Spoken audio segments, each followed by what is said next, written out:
So whatever questions you have, please feel free to use the question feature of Zoom. And yeah, let's go ahead and move forward. So prior work. So this is some very important prior work that we want to acknowledge. Stuff that BloodHound was inspired by, stuff that existed before BloodHound, going all the way back to 2009 with HeatRay by some people from Microsoft Research, John Dunnigan, Alice Jung, and Daniel R. Simon, doing that stuff all the way back in 2009. Then Active Directory control paths by Emmanuel Gras and Luca Boyot. Of course, BloodHound absolutely would not exist without PowerView, which is authored by Will Schroeder. Everything on adsecurity.org by Sean Metcalf. If you don't have that bookmarked, if it's not your homepage, please make it your homepage. Please bookmark it. Read everything on it. And then relevant for this discussion today is DS Internals by Michael Grafnetter. So check out that project if you haven't before. On the next slide, some acknowledgements. So some people who have made material contributions, either directly or indirectly, for this release. Tim McGuffin, Michael Grafnetter, Will Schroeder, Lee Christensen, of course, Sean Metcalf, Dirk-Jan Muller, and Mark Gamache. And so you'll see some of the stuff that they directly contributed to in the blog post. And then throughout here, we'll try to kind of sprinkle their names and point out exactly how it is that they helped out with this release. All right. So without further ado, let's talk about the new attack primitives. So first of all, Powershell Remoting. So this is another legitimate Windows protocol that you can use for lateral movement, something that has existed for a long time, but we hadn't historically tracked that information in BloodHound, and now we are. So on the next slide, we see some basic information about what this means. So Powershell Remoting is granted to a principal if they belong to this local group on an endpoint called Remote Management Users. So if your principal is in that group, or if a group that you belong to, a domain group, is added to that local group, and if Powershell Remoting is enabled, which on certain versions of Windows, it is enabled by default, and if TCP 5985 or 5986 are accessible to you, which they most commonly are, then you can achieve remote code execution. So this enables remote code execution, but it doesn't guarantee that that code execution is going to be privileged. So you may be able to laterally move to another system, but then if your principal is an administrator, you can bypass UAC, you can get into a high integrity process and just continue your attack path. But if not, then you'll need to find some kind of local privesc, which these days are kind of a dime a dozen. So the nuts and bolts of how you would actually do this, we see on the next slide. And so stepping through these things one by one. So first of all, we need to create a PS remoting session, which we do that by the command that you see at the top. So the $session variable, we are assigning to that object that gets created with the new PS session commandlet. And then passing that session object as a parameter to the dash session option for invoke command, we can run a command through that PS session on that other system.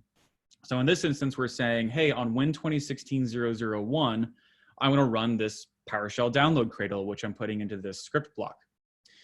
And then some cleanup. So you would want to disconnect that PS session and then remove that PS session. Now, if you're running this through an agent, if you're running this through Beacon, for example, this all needs to be on one line. You wouldn't be able to run these things one at a time because Beacon will create a new PowerShell environment every time you run a PowerShell command. But as on the next slide, we see that it's actually very, very brain dead simple to put this all on one line. So let's go to the next slide and see what that looks like. So we just get rid of the carriage returns and replace them with the semicolon character. Couldn't be easier. So we have a demo of what this looks like. And I'm trying to go through this kind of quickly because I do want to commit a lot of time at the end for Q&A. So let's go to slide 12. And we have this video. So in this demo, the L Payne user, the Luke Payne user, is part of this group the remote management users group on Win 2016-001. And so here we're running as a beacon as that user on a different system, put all that stuff on one line, execute it through beacon, and then we have a new beacon come through on Win 2016-001 running as lpane. Now at this point, we have laterally moved, but again, we're not running in high integrity. We're not even an admin on that system as the lpane user. But this is very similar to the can RDP edge, for example, or the execute decom edge, where you may be able to achieve unprivileged code execution, and then you would be responsible for elevating your access on that system remotely, or not remotely, but locally after you have access to it, or otherwise, pilfering the operating system with whatever access you have, or using that position in the network from that system to access some kind of an enclave or what have you. So there's a ton of different opportunities for you after you laterally move to that other system. Okay. So on the next slide, we'll see what I personally am most excited about with this release, which is control of Gmsas. And so the long and the short of this is that you can read plain text passwords of a special type of service account in Active Directory. And on the next slide, we'll kind of discuss what is a Gmsa? What does this mean? So Gmsa was the evolution of a service account type in Active Directory called an MSA, or a managed service account. The Gmsa was the next evolution of that. It's called a group managed service account. So this is introduced in Windows Server 2012, and it's actually a fairly common service account that we have seen on our engagements. And so with this special type of service account, the password for the account is managed by the domain controllers, and the password is automatically changed every 30 days. So this is kind of like a similar capability that CyberArk would give you with service accounts, as far as automatically changing passwords and controlling who has access to them. And also similar to any other kind of password vaulting solution, you can retrieve the plain text password if you are authorized to do so. And so on the next slide, we'll look at what a typical setup according to best practice would look like. So let's say, for example, you have a SQL system that is running MS SQL, and then you have a Gmsa user account in Active Directory. Technically, it's more like a computer account, but for the sake of simplicity, we just consider them to be user principals. And on the next slide, you would see what the connection for this would be. So the computer account, which the computer is running the service, it needs to be able to know the credential for that Gmsa. And so the edge typically would go from the computer to the user in a best practice deployment type situation. And so the computer account, because it authenticates to AD as its computer principal in AD, it has the computer, the physical computer, has the same privileges that that object has. So the computer, or the system user on that computer, would be able to retrieve the plain text password for this Gmsa, and then log on as that user, or start a process as that user, run an application as that user, what have you. So that's kind of a best practice type situation, and probably the edge that you would see a lot when you start collecting this data and looking at it. But the next slide, we'll talk about best practice versus what we have seen in reality. So in best practice, only the machine where that application is running can read the Gmsa password. And that Gmsa would have least privilege, meaning it can run applications on that system, but it's not a local admin on that system. And then finally, the Gmsa has no special privileges within Active Directory. The reality that we have seen and we've been able to take advantage of is that oftentimes these Gmsas have very liberal inbound permissions on them. So the number of principals that can read the password for that account are way higher than what would be recommended through best practice. And also very commonly, just like with any other kind of service account, those accounts are usually made local admin. Why? Because it makes the application work without having to troubleshoot it, or without having to figure out what's breaking when you remove that privilege. And finally, Gmsas can be added to Active Directory security groups, just like any other principal in Active Directory. And the worst situation that we have seen so far, we'll see a sanitized screenshot on the next slide. So on the left, we have a Gmsa, and on the right, you see the first degree groups that Gmsa belongs to. And in this environment, the Gmsa had been added to the domain admins group and the enterprise admins group.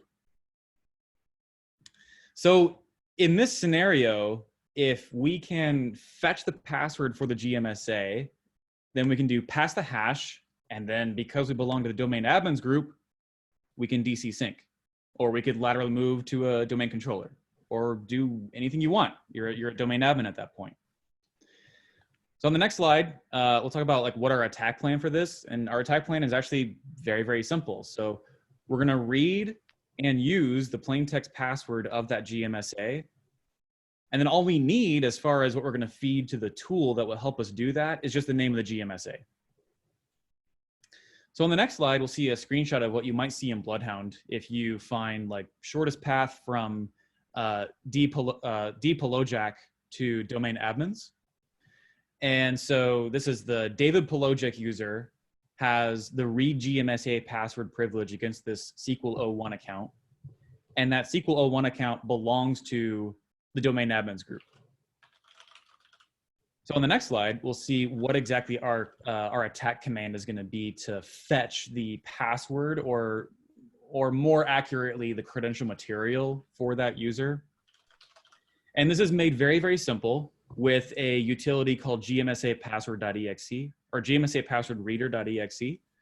This is built by Rohan, and it is based on work from a couple of different people. So Will Schroeder's work with Rubius and password to RC4 HMAC, that functionality. And then also fetching the Gmsa password. That work is also based on Michael Grafnutter's work in DS internals. And also Mark Gamash's work. He has another POC that does the same thing. The problem here is that the passwords are very long and they are they're Unicode characters, so they may not be printable, so you may not actually be able to use the plain text password. But what we can do instead is we can take that plain text password and then in memory just change that string into an NT hash, and then the NT hash we can pass the hash. So on slide 23, we will see exactly what this attack looks like. So here we are running as the David Polojac user.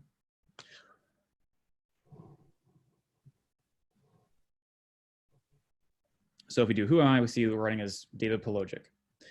Then we're gonna use execute assembly to run Gmsa password reader.exe and then pass the SQL01 account. Then we get the NT hash back. So there's the NT hash where it starts with DED, F4E, etc. So now we have the credential material for that account. We're going to do pass the hash so that we can get a token as this user, as this SQL01 user. And then with that token, we will authenticate to other parts of the network as that user. So that's done. And then because this user was a domain admin, which we have seen in real environments, we can just DC sync. So we just DC sync the curb DGT account out, and then now we have fantastic persistence. We can craft golden tickets, etc. All right. So we do have some questions about this. So we're going to get to those at the end, but keep the questions coming. These are really, really good questions. So on the defensive side, on the defender side, two things that I want to point out that defenders can do about this. So first of all, you can audit who has the ability to actually fetch this credential material for that Gmsa. So you'll find the Gmsa in the BloodHound interface.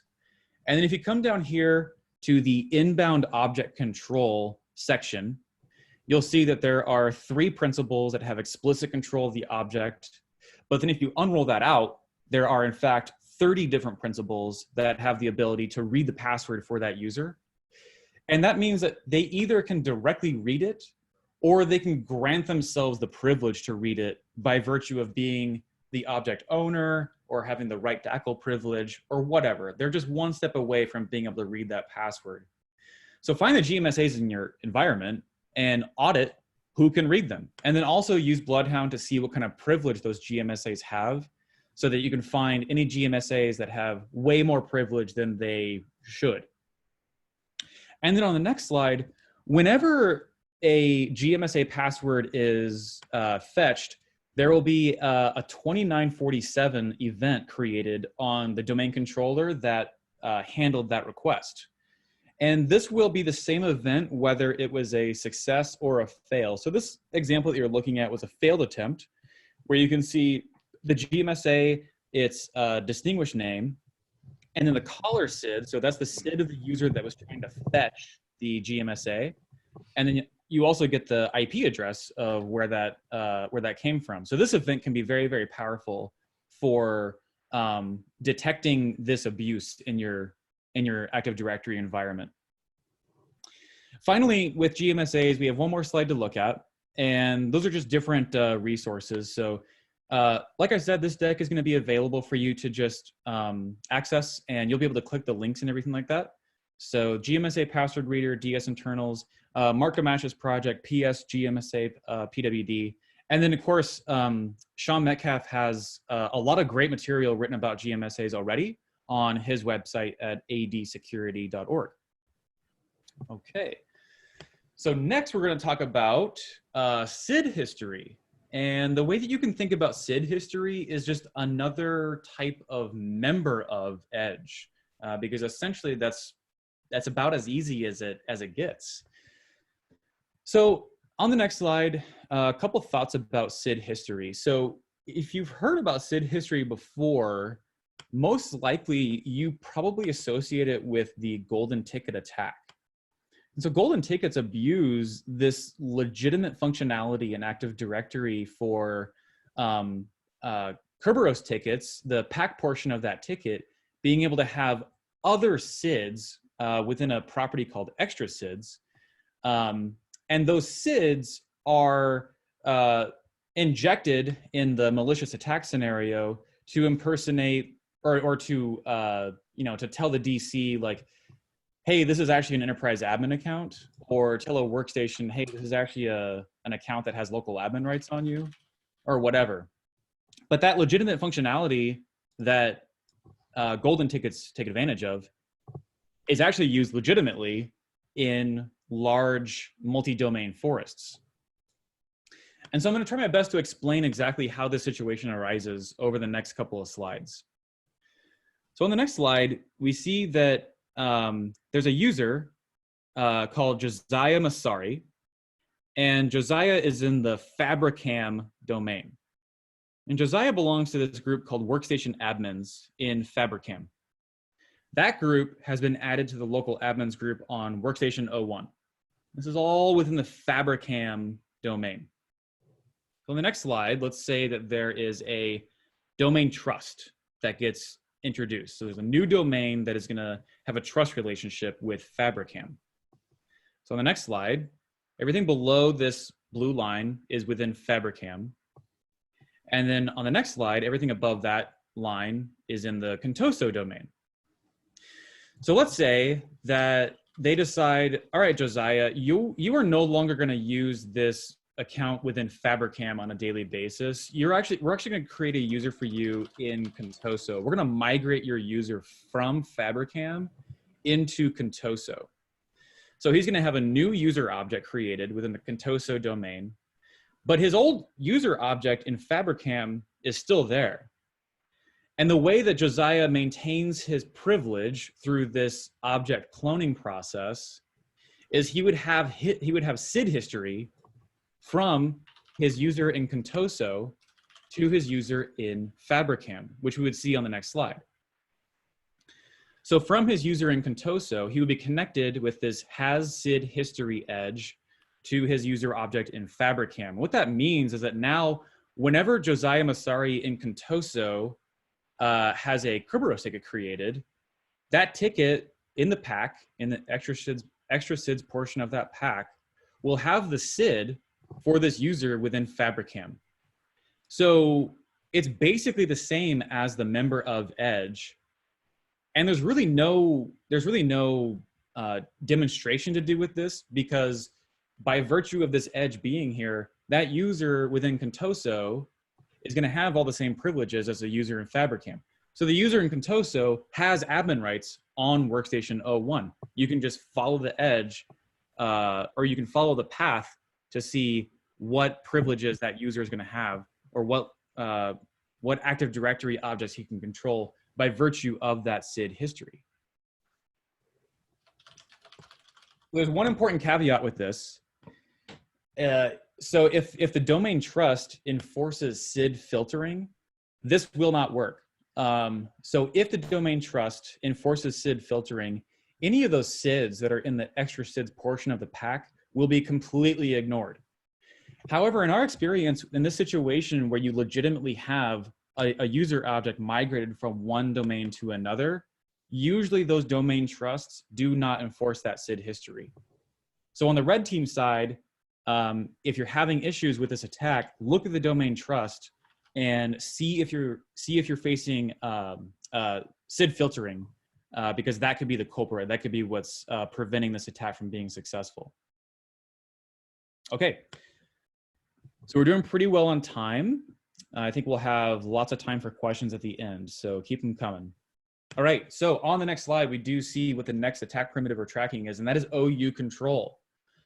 Now, Rohan and I, more so I was guilty of thinking about OU control from the perspective of, well, if I control an OU, then I can link a GPO to it, but then there's all kinds of like operational headache that comes along with that. Like you have to stand up a valid group policy server and all this kind of stuff.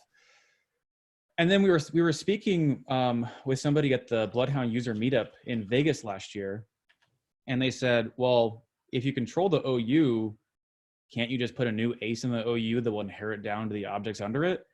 We're like, oh yeah, duh, yeah, of course you can. So this is something we probably should have had for a long time. We have it now, it's here. And this comes down to just pushing evil aces that are going to descend down to the descendant objects. So on the next slide, basically what this means is that OUs are organizational units. And so that's what all the principals in Active Directory are organized into: your users, your groups, your computers, your Gmsas, etc. And aces set on an OU may inherit down to child objects. There can be some caveats there, which we'll discuss later. But the bottom line here is that if you control the OU, you can control its descendants. So on the next slide, we'll see what, an example of what this looks like. So on this, what we're looking at is the Justin Bowie user has generic all over a workstation admin's OU. And that workstation admin's OU contains the Josh Prager user. So if you found this path, running the shortest path query from jBowie to jPrager, this would indicate to you that there actually is not an ace currently connecting jBowie to jPrager, because if there was, that would have been the shorter path, and that's what Neo4j would have returned. So this indicates to us that if jBowie wants to take over jPrager, he needs to push an ace to the workstation admin's OU that will then inherit down to jPrager. So the attack plan for this, on the next slide, we want to grant ourselves full control of all the descendant objects. And this is the easy mode attack plan. You can be far more targeted with this, thanks to a commandlet in PowerView that's the commandlet is authored by Lee Christensen. But just to show you the easy mode attack, what we need is the name of the principal that we want to grant control to. So that's going to be Justin Bowie, jBowie. And then we want the GUID of the OU that we control. So the actually globally unique identifier of that OU. So on the next slide, so there's jBowie. That's the name of the principal that we want to grant the privilege to. And then we also need the GUID of that workstation admin's OU. So on the next slide, if you click on that OU, you will see what the GUID is. So we display that for you in the BloodHound interface. So you can just copy and paste it out of that. You don't need to like re-query the directory and find that out. So the actual commands that we're going to run, these get a little bit arcane. These get a little bit complicated, but I think we can step through them one by one and kind of build out what it's going to look like when it's all in one line. So on the next slide, we'll see the first command that we want to do. Now, before I go any further, all of these commands, they're a little bit tweaked by me, but they originate from the help text from the new AD object access control entry commandlet in PowerView that's authored by Lee Christensen. So thank you to Lee for having really good help documentation in his commandlet. So first of all, we want to get the GUID for the all objects, I guess, principle, for lack of a better word, in AD. Just the GUID for all objects. That should just be a whole bunch of zeros. You're going to want to do this, though, for in the future, if you do want to be more specifically targeted. You don't have to target all objects. You could target user objects. You could target computer objects, groups, OUs, etc. So you can be very targeted with what class of object you're targeting. But for this, we'll just say we're going to target all the objects. And we're going to put that as the value of the GUIDs variable. Then on the next slide, we're going to actually create the ACE that we're going to push to that OU. And this ACE is going to say that the principal identity that we want to grant this privilege to is JBUI. The privilege that we want to grant is generic all, which is just a different way to say full control. The access control type is allow as opposed to deny. The inheritance type is all, so it's going to inherit down to all objects. Or I'm sorry, it's going to, yeah, that's right. So inheritance type all means it's going to apply to the OU itself and the descendant objects. And then the inherited object type, that's where the actual GUID goes. It specifies what class of objects it'll descend down to. And that's just going to be all in this example. And then finally, on the next slide, so this is how we actually push that ACE up, is by using the get directory entry function. And so if you want to know more details about how these things work, ask Lee. So running this in a beacon, all of these things need to be on one line. So on the next slide, we'll see exactly what that looks like. So you just get rid of the character turns, replace them with semicolons. Now it's all on one line, and we can do it through a beacon or through whatever C2 channel you want. And then after you complete this, the situation that you would see, we would see on this slide here. So now JBUI, instead of just having generic all on the OU and not on JPrager, now he has generic all on both.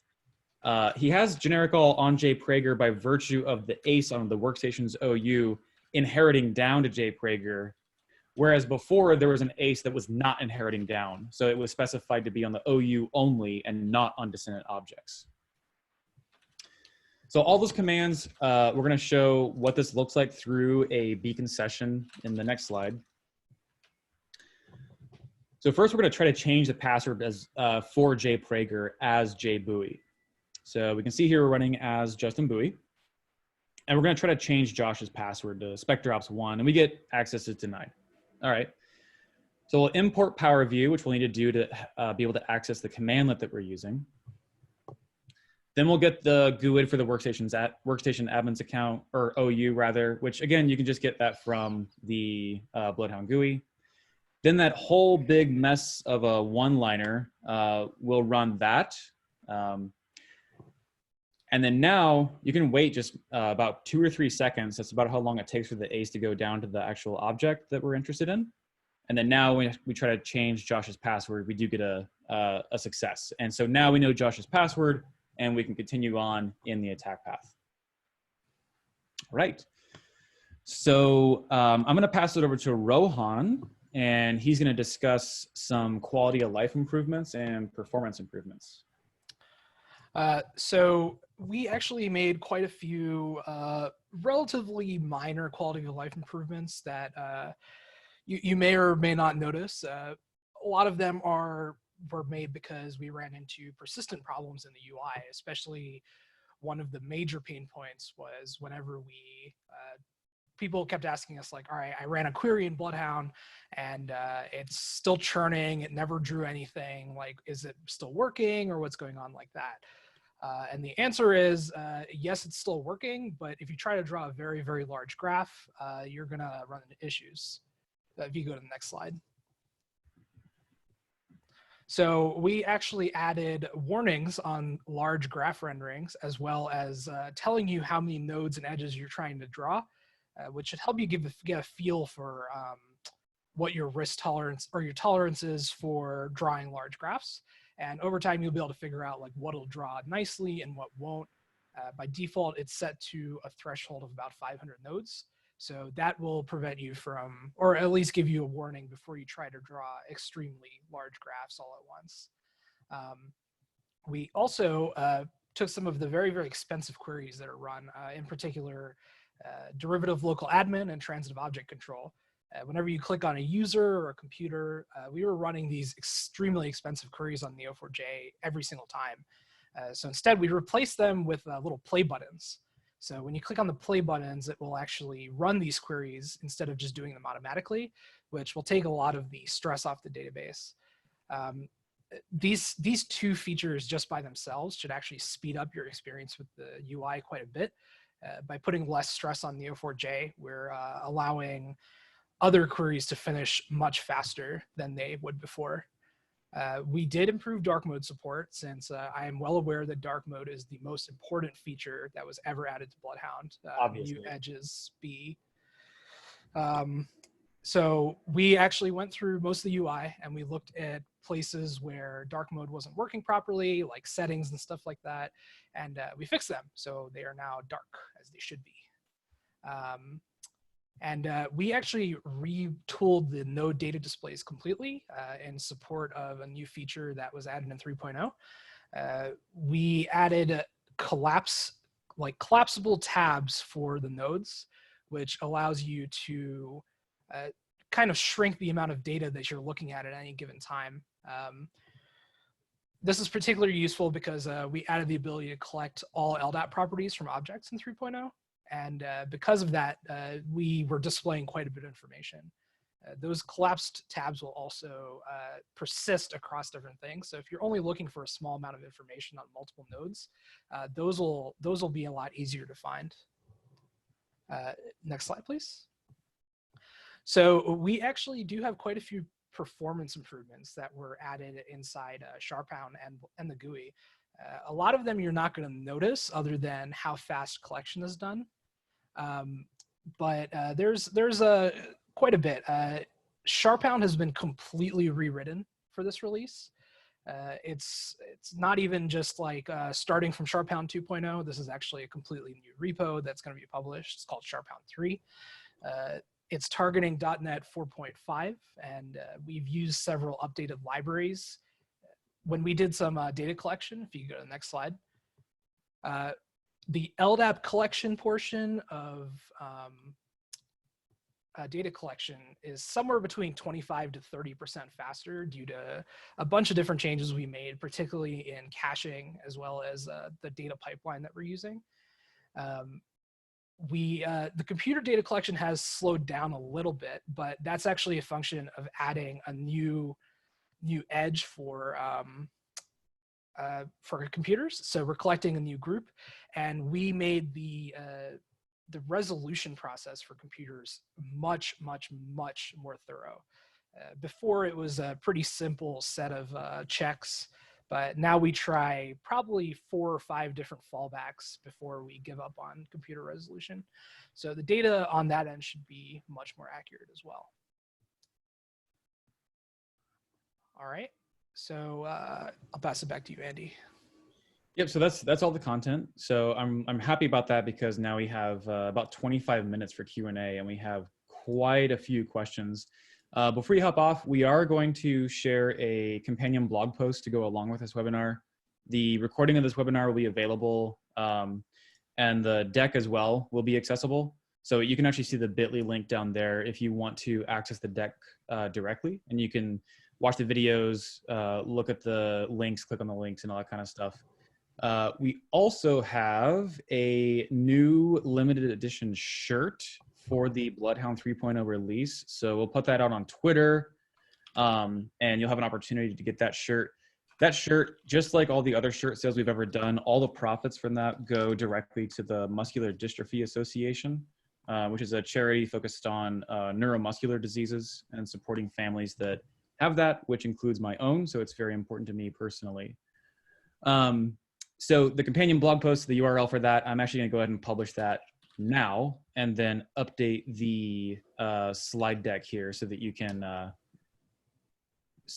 access that if you do look at the deck. Rohan, do you have questions that you want to tackle first while I'm doing that? Yeah, absolutely. So I think we'll just start at the top with some of the questions that were asked. The first question that we had is the local privilege of GMSAs based on the application that is being used for? And that is sort of true, but a GMSA account is still an account in Active Directory, and if it's given group membership in other groups or local admin privileges, you can use that effectively the same as any other account. So yes, you can actually use a GMSA for the application that's starting in particular, but it gets a lot more interesting when the GMSA is actually like given other privileges outside of what it's supposed to. Yeah, I would also say that like one of the points we made is like the difference between best practice and what we have seen in reality, and a lot of times those are not the same thing. So even if it is best practice that the GMSA doesn't run with local admin because the application doesn't actually require it, circumstances conspire to make the reality much worse than that situation. So you want to make sure that you're on the defensive side, you're actually auditing what those privileges are that the GMSA holds, and it actually does line up with that best practice. Next question is, and again, related to GMSAs, is does it only work on Windows 2012? It works on Windows the domain functional level 2012 and above. So it'll work on any Windows platform as long as the domain is at the proper functional level. Right. Next question is, will a new version allow us to import Sharpound data via command line? That is not something we are going to be supporting currently. So unfortunately, no. Yeah, it's too laborious for us to maintain, unfortunately. It takes way too much time for us to maintain. Next question is, does BloodHound use an Active Directory property for finding GMSA permissions? Yes, we do. We use a property called MSDS Group MSA Membership, which is an access control list that tells you who has the ability to read the GMSA password. I believe Andy covers that in his blog post in a little bit more detail. I believe that's right. There's also, if you look at the DS Internals website by Michael Grafnetter, he also has a lot of documentation about GMSAs. And then also Mark Gamash's project on GitHub that we have linked. You can see the logic that he uses to find the GMSAs, which I believe is the same logic that we use. Another question he had is, will version 3 be available via the Cali and Debian repos? The answer to that is we don't actually control those repos. So I guess it'll be updated whenever the Cali maintainers and the Debian maintainers update it. So that's unfortunately not under our control. And then there was an anonymous question. Is there any blog or write-up of this GMSA issue anywhere? The best one for that is going to be the DS Internals website. Michael has a good write-up as far as how you could even create a GMSA for yourself in AD to practice this. And then he also goes into the background and he has reference links talking about why these service types exist in the first place and how they can be abused.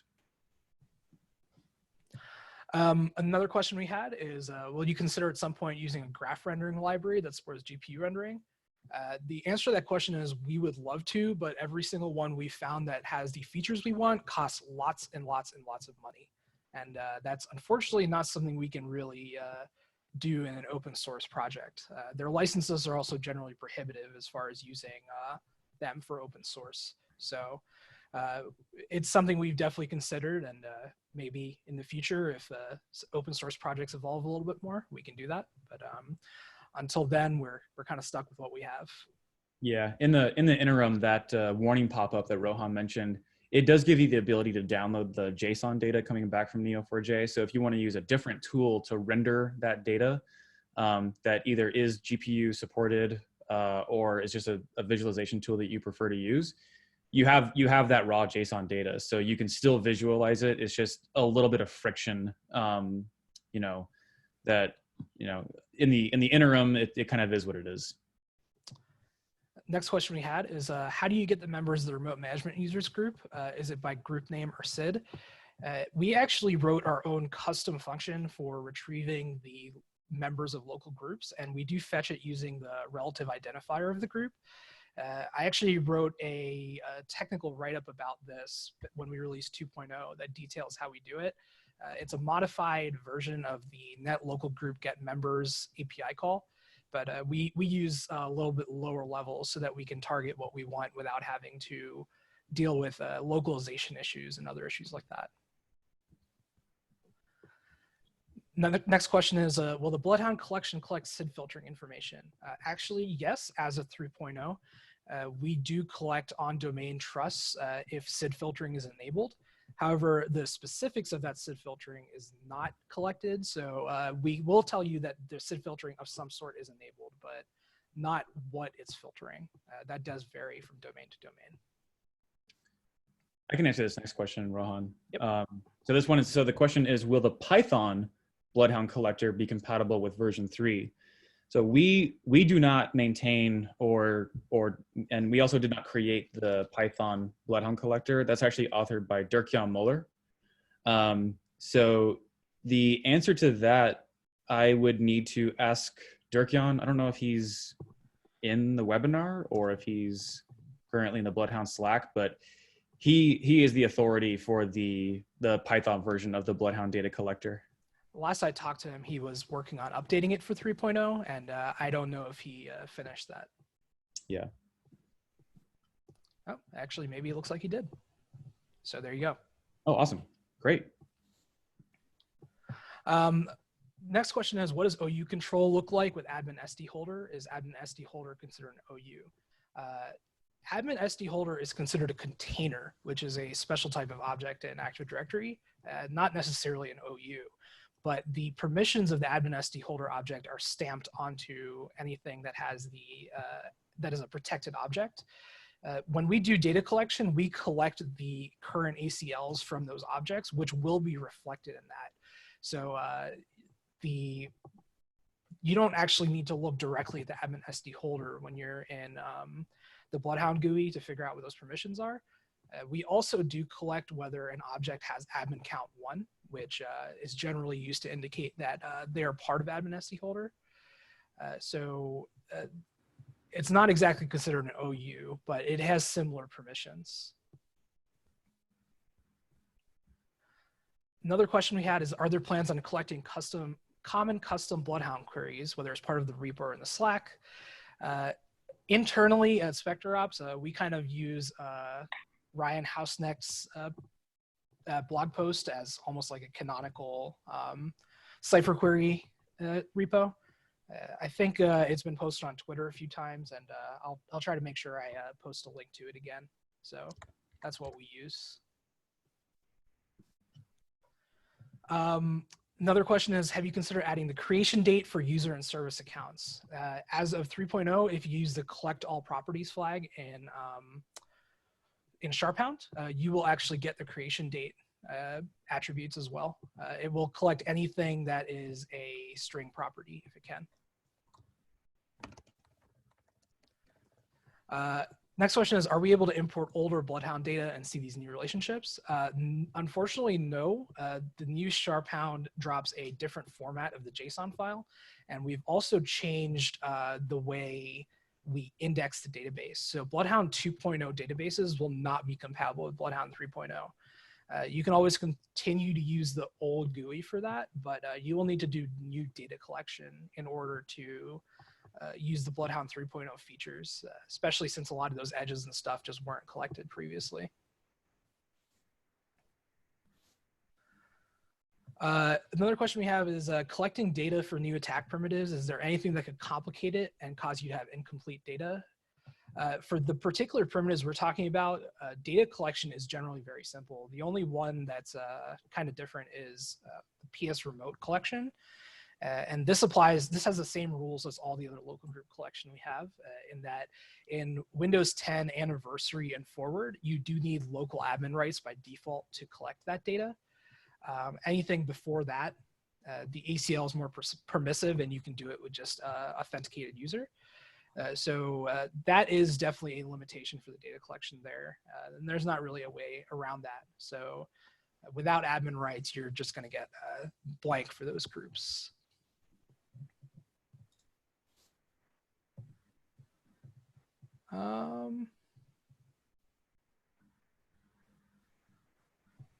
Sorry, looking through the questions really quick. Yeah, here's one that I can answer. So the question is, are you working on a VBS version of SharpHound? We do a lot of virtual desktop lockdown breakout pen testing. Many environments have workspace management with security features like app locker, etc. Excel allows leveraging macros very easily. That enables VBS integration. So no, we're not. We're not working on a VBS version. That is something that we would be excited to get a PR for, but it's currently not a priority for us, unfortunately.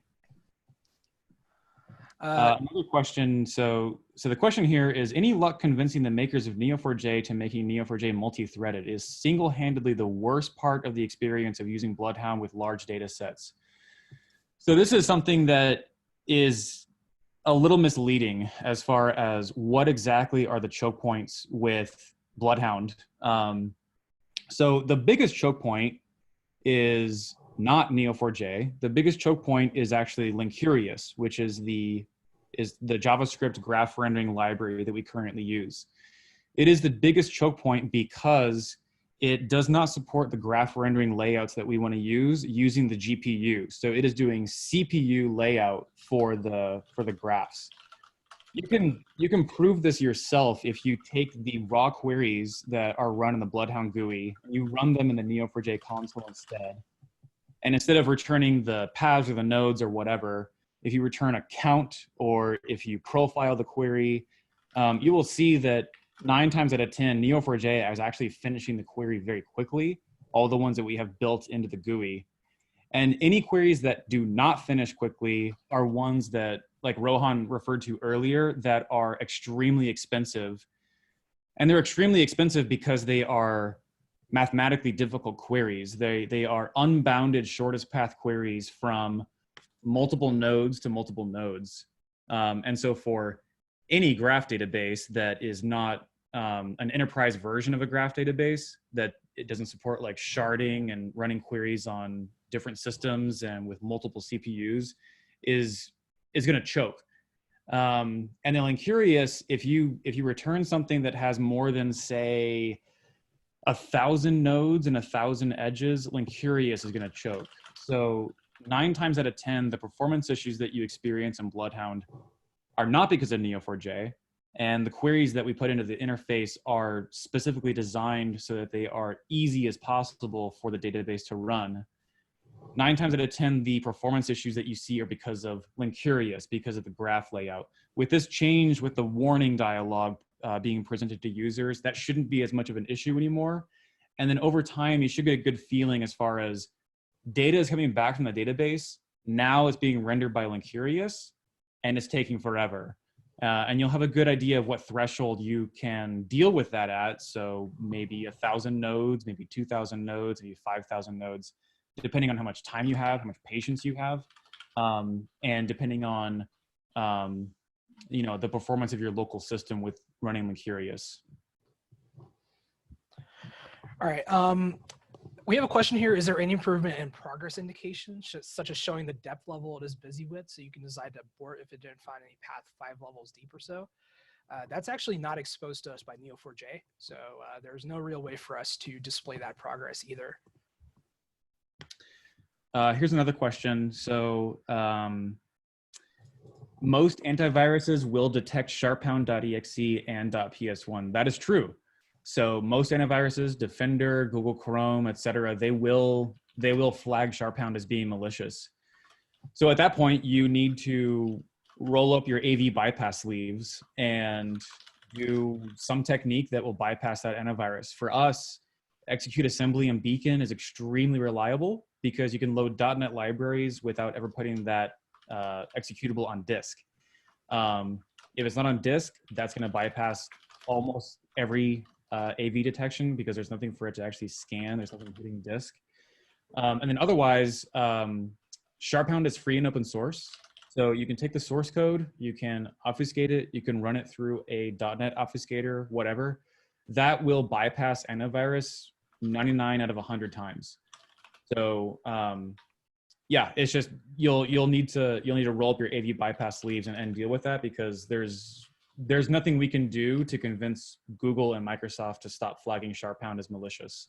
And I don't know that necessarily we would want to either, because I think a network defender would want to be aware of somebody running SharpHound in their environment without having gone through any of that AV bypass work. All right. Another question we have is, did you update the database creator for the new Edge and Python 3? The answer is no, we have not yet. It's something that we'll do in the next, I don't know, probably a few weeks, hopefully. Next question is there a stealth option to use still? And how much stealthier is it actually? Yeah, stealth is still in SharpHound. Although generally speaking, we've kind of substituted that with the DC only flag.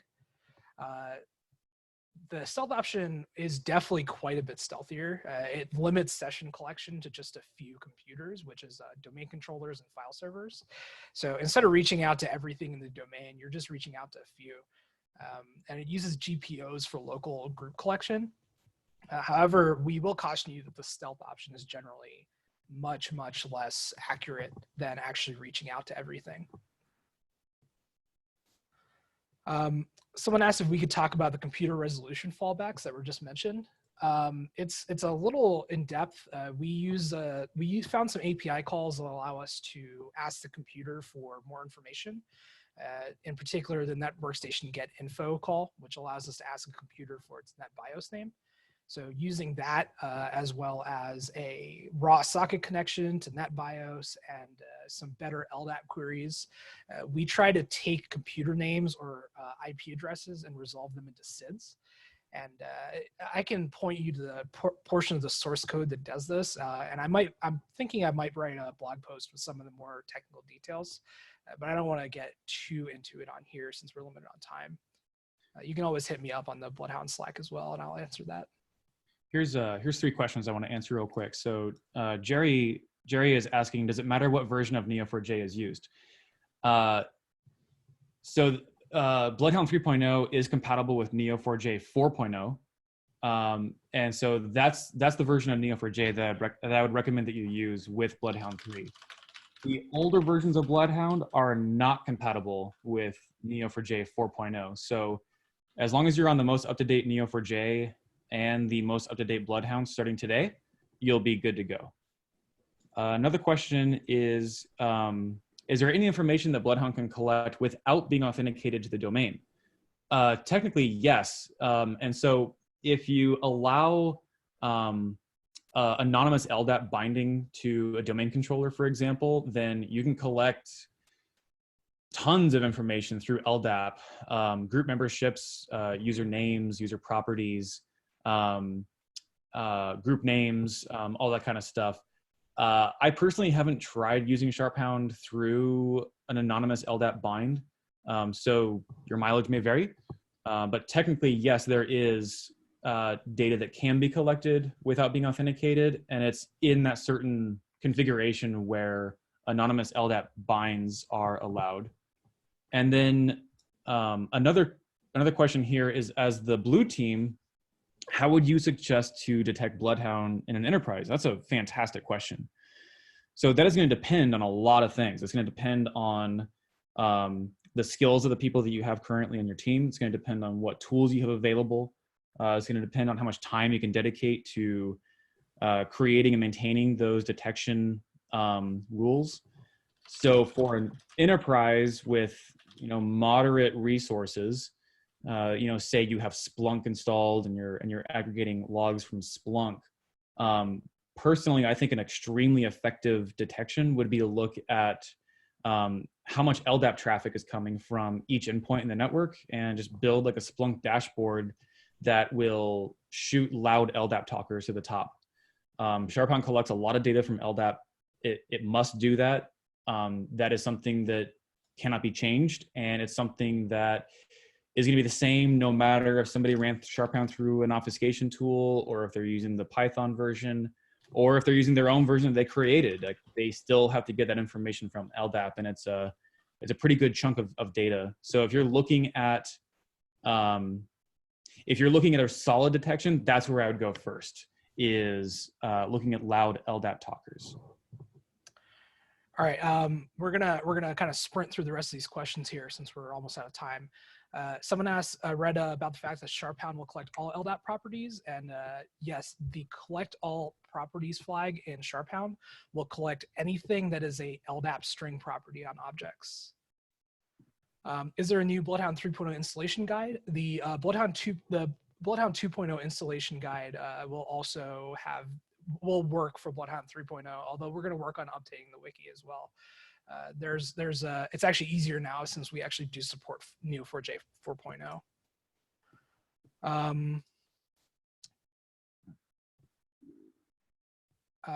Is SharpHound 3.0 out yet? We actually did update the ingester on the SharpHound repo, or on the BloodHound repo. I'm going to be moving the SharpHound 3.0 repo into the BloodHound 80 repo soon. So if you want to use the ingester now, you can just grab it from the BloodHound repo currently in the ingesters folder, just like you would before. Otherwise, you can wait a little bit here. Here's a question. Any other additional Defender Blue Team tips, stories, use cases, or recommendations? We have a lot. There's a lot of stuff that we've seen doing our work from blue teams at our clients that I think we could talk about. Maybe we could do like another webinar that focuses on that. But for now, we'll kind of keep where we're at and answer the rest of these questions. Let's see. Many times I encountered a situation where the ingester simply freezes at a certain point and never finishes. I actually did look at this. We identified a few possible issues that were causing this, and we did fix them in SharpHound 3.0. However, SharpHound 3 is, like I said, a complete rewrite, so you might run into some different problems. And we'll work on fixing those as they come in.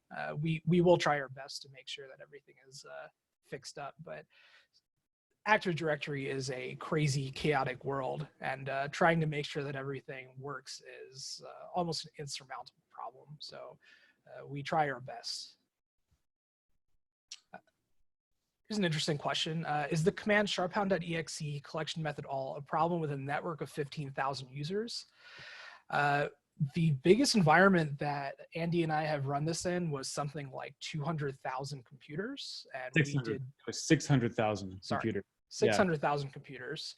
And we ran it with collection method all. And I believe it with the new updates and everything, it probably will take you maybe a couple hours to run data collection for it. It's not as bad as you would think. And that's definitely well within the limits of what we've done. Here's two questions that are related. So about GoFetch support for BloodHound 3.0.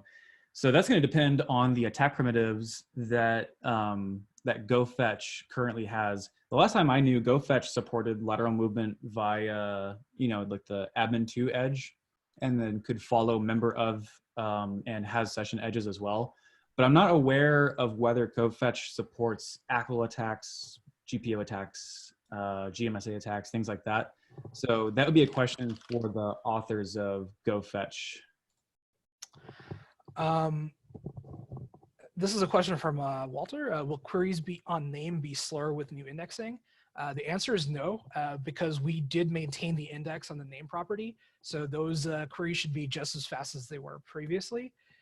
So we, instead of just having indexes on names, we have a unique constraint on object ID and indexes on names. So there, you shouldn't notice any kind of performance issues with that compared to previous. Will the GitHub repo be tagged and released with 3.0? So we have a snapshot of working 3.0. Yes, I have it open on my screen right now. And as soon as I'm done with this webinar, I'm going to publish it. Another question is, for Sid History discovery, should we use some custom injector collection parameters, or it works by default? It's actually been rolled into the object props collection that already exists. So as long as you're using that, you will get the Sid History stuff. And I have one more question here. It says, what about parsing local admins membership of domain users? I'm not entirely sure if I understand that question. Yeah, I think to me, like, if I understand your question correctly, it's like you're asking where to see systems where the domain users group has been added to the local admins group, which, if that's your question, you can do that in the GUI. If you find the domain users group in the GUI and then look at the section for local admin rights, you'll be able to see the explicit and group delegated systems where that principal has been added to the local admins group. If that is not your question, hit me up in the BloodHound Slack. This is Andy speaking, and I'll try to answer your question as best I can. And then Oftab is asking, the link is asking for permission. I think if you're coming from a certain organization that is tied in with Google authentication, they don't allow us to share, like Google doesn't allow us to share with that organization. I don't know why. So maybe if you open an incognito window, you might be able to access it. Otherwise, I think there's some kind of security control at the organization that you work at, perhaps, that you might be logged into. So try in an incognito window. And then Tim is asking, you mentioned looking at large amounts of LDAP traffic as a detection. Would this just be sourced from Active Directory DC logs or some kind of firewall logs? I think there's a lot of different ways to skin that cat. I think people have done that different ways. There are certainly different like appliances that are specially made for that, but I think if you have like the Splunk agent running on the DC, I think it should be able to tell you where loud LDAP talkers are coming from. But to be perfectly honest, I'm not the authority on that. I will try. I think if we do a webinar that is more about like the blue team side of BloodHound as far as detection and stuff like that, I'll try to get you like a more authoritative answer, or maybe we can convince like one of our blue team rock stars like Jared Atkinson or Robbie Winchester to join, and they can give us their perspective. But good question. I don't have the best answer for that. I'm not the authority on that, but I'll try to answer that as best I can. Those are all the questions that came through. So 54 answered questions, 5 dismissed questions look like tests. We'll wait 60 more seconds and see if any more questions come through. Otherwise, do you want to say thank you very much for attending? Thank you for sticking around. Thank you for the questions. Great questions. We're going to put a tweet out that's going to have links to the webinar, the recording, to the shirt sale that's going to start today, and all that good stuff. So thank you very much. There was one other note that came in. So deck access is successful in incognito mode. Okay, great. So that resolved that. Great. Okay. If there's nothing else, then we'll say thank you. And I think we'll invite Justin to officially end the webinar. Thank you very much, everybody.